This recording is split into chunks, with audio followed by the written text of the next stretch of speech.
Dan kita akan berbincang bersama dengan Bapak Aman Suparman, Ketua Umum Asosiasi Produsen Produk Halal Indonesia atau disingkat dengan APPHI. Kita akan langsung sapa saja Pak Aman. Selamat pagi menjelang siang, Pak Aman. Ya, pagi Mas David. Terima kasih. Ya, terima kasih juga Pak Aman sudah meluangkan waktu di IDI Channel. Sebelum kita membahas bangun industri hub dukung industri halal nasional, Pak Aman, dari pandangan Anda bagaimana perkembangan industri halal nasional secara keseluruhan sebelum dan sesudah terjadinya pandemi ini, Pak Aman? Baik, terima kasih Mas David. Ini tema yang sangat menarik ya. Jadi bangun integrasi hub untuk mendukung ekonomi ataupun industri halal nasional. Memang sebelum pandemi ini industri halal sudah cukup berkembang 2-3 tahun ke belakang. Dan komitmen pemerintah dengan adanya KNEKS yang diketuai langsung sama Pak Jokowi ya, dengan ketua hariannya Pak Ma'ruf Amin, beserta didukung sama menteri-menteri yang lain sudah sangat luar biasa. Tapi di kondisi pandemi ini, memang industri halal sangat berkembang. Jadi menjadi solusi di saat pandemi. Kenapa? Karena di kondisi pandemi ini kebutuhan akan makanan, pakaian, maupun industri lain meningkat gitu. Jadi harapannya dengan halal hub ini bisa menjadi solusi untuk mendukung industri halal nasional, Mas David. Baik, Indonesia memiliki penduduk muslim terbesar, Pak Aman. Tapi tampaknya perkembangan dari industri halal masih belum terlalu signifikan. Kalau kita bandingkan dengan beberapa negara-negara lain yang penduduk muslimnya sedikit, bahkan beberapa negara lain yang penduduk muslimnya adalah minoritas, tapi perkembangan industri halalnya juga cukup tinggi, Pak Aman maksud saya. Ini apa yang sebenarnya terjadi? Betul, jadi memang sangat disayangkan dan menjadi peluang juga ya Indonesia dengan penduduk muslim terbesar dunia, artinya menjadi konsumen produk halal terbesar di dunia. Tapi ironisnya paradoks, Pak. Jadi Mas David bisa lihat bahwa eksportir terbesar di dunia itu justru di Brazil, yang notabene mungkin penduduk muslimnya sangat sedikit. Nah, saya pikir kenapa butuh APPHI? Karena pemerintah dari segi regulasi atau kebijakan sudah bagus. Ada akademisnya, tapi kita butuh komunitas bisnis. Butuh dorongan dunia usaha yang dilibatkan untuk mewujudkan cita-cita yang baik di pemerintah. Yaitu menjadikan Indonesia sebagai pusat produsen halal terbesar di dunia gitu. Itu Mas David, jadi saya kira kurang dilibatkannya pelaku usaha di dunia halal ini gitu. Makanya APPHI hadir untuk menjawab dan mengisi tantangan itu gitu. Baik.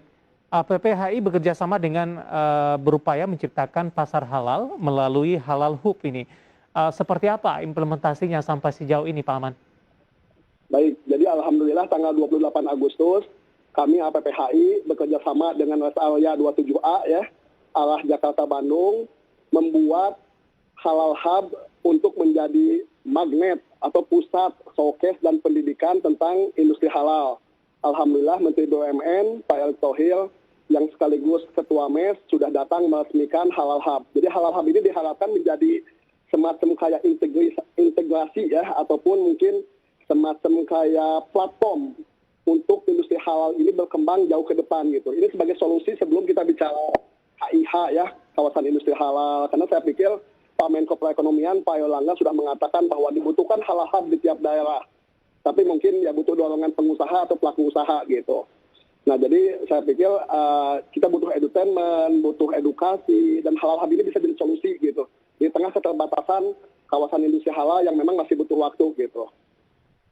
Baik, halal hub telah berdiri di rest area kilometer 72 Cipularang ini kalau tidak salah Pak Aman. Ya, berapa betul. banyak pelaku usaha yang dapat ditampung di halal hub tersebut? Ya, untuk saat ini sih kurang lebih di angka 50. Kita akan terus kembangkan menjadi 100. Bahkan Pak Erick Thohir mengatakan halal hub ini harus menjadi tempat berkumpulnya 1.000 UMKM, 1.000 pengusaha, makanya dibutuhkan keseriusan lagi untuk mengembangkan halal hub ini lebih bagus dan lebih banyak lagi gitu. Target kita di tahun depan, bahkan tahun ini sudah mulai dicicil, kita akan bikin 10 halal hub di seluruh Indonesia gitu Mas David. Di 10 kota, maksud satu Ya. kota ada satu halal hub, Pak Aman? Ya, target saya seperti itu. Seperti mungkin setelah di Cipularang ini, kita akan buka di Medan, Surabaya, Makassar, tentu kota-kota besar yang kita anggap potensinya bisa berkembang menjadi halal hub yang jalan dan efektif gitu, Mas David. Baik, Halal Hub berdiri di rest area begitu, lebih kepada lokasi atau tempat. Ada upaya lain tidak Pak, untuk memasukkan beberapa produk-produk halal ini dari para pelaku UMKM untuk masuk ke e-commerce yang memang sudah menasional dan sudah dikenal oleh banyak orang sampai sejauh ini? Betul, jadi harapannya kita bisa berkolaborasi dengan ekosistem lain ya, ekosistem digital, seperti mungkin marketplace atau platform-platform yang sudah ada. Jadi di samping online kita menggunakan metodenya istilahnya omnichannel atau hybrid. Oke. Kita akan bangun, online-nya kita kerjasama Pak, nah offline-nya tetap harus dibangun untuk showcase, untuk pusat edukasi, dan untuk pengembangan industri halal ke depan gitu.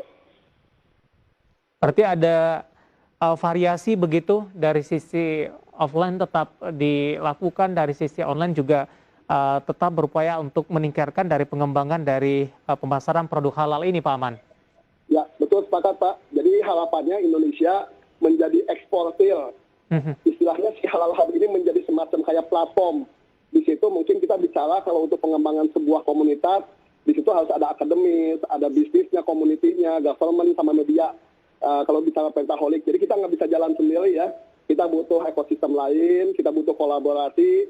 Mudah-mudahan memang ke depan industri halal ini menjadi primadona dan solusi di tengah kondisi pandemi yang belum pulih lagi, Mas David.